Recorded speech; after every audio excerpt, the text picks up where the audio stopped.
The people that have not had the interview training, they use the techniques they found on television. And those never work. Remember, that's scripted. Now, inherent desire to believe what we're told.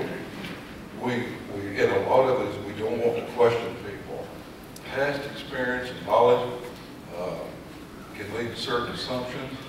Honesty, integrity. So many times, and this is the big disadvantage that we have, so many times the people that we're questioning, that we're challenging, we work with. We know their families. We know their children. And as a result, we want to believe them. Average fraud perpetrator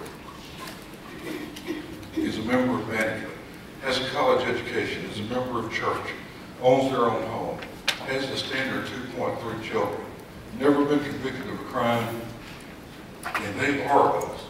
That's the group we belong to. And as a result, we're hesitant to challenge them because we don't believe they would do something like that. Anytime I've been in on a fraud where they've told me it could be anybody except this person here, that's generally who it turns out to be. That person there, because they have the least amount of controls on them, they're challenged the least. So, effectiveness of the controls or processes, confirmation bias, tendency to gather facts or confirm expected conclusions. We walk in there, we expect a certain results, and we work toward that results oftentimes. Timing and cost and strength. How many of you here have ever been given an assignment and told, I want it done right? Whatever it takes, let me know, you'll get the money you need, take as much time as you need.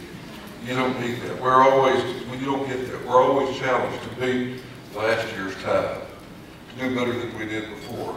And then concern over seeming impolite, trust but verify is just immunity. Can I go one step further?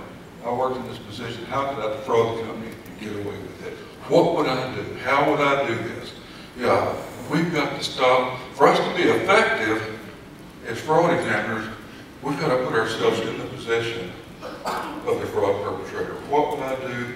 How would I hide this? And what story? One of the things that we've got to realize, most frauds are not complex or complicated. Most frauds are hidden right under the truth. It's the skin of the truth stuffed in deception is what it is. And we've got to take that one step further. As I said earlier, once you first decide that there might be a fraud, the fraud's got to stop because you type the component at that point. Continually assess the presence of the three factors of the fraud triangle. For those of you that are not certified fraud examiners, Dr. Donald Crescent came up with a theory that in order to have a fraud, you had to have three elements present. You had to have the opportunity. You had to have the financial need. And then the ability to rationalize. You know, we perceive ourselves as we intend to be. You know, I perceive myself to be a good driver because that's what I intend to be. Yet my wife, who drives with me, has got a much more accurate perception of my driving skills.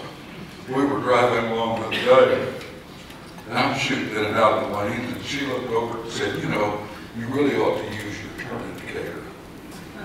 And I said, I'm doing all right, leave me alone. And I was thinking after that, I thought, you know, she's right, I really ought to, because that aggravates me when someone does that. Yet I couldn't use the turn indicator for the rest of the day because she would have been right and I'd have been wrong if I used that turn indicator one time. So I didn't use that at all. So the ability to perceive that you're doing something other than stealing. Tom Hughes didn't look at himself as stealing.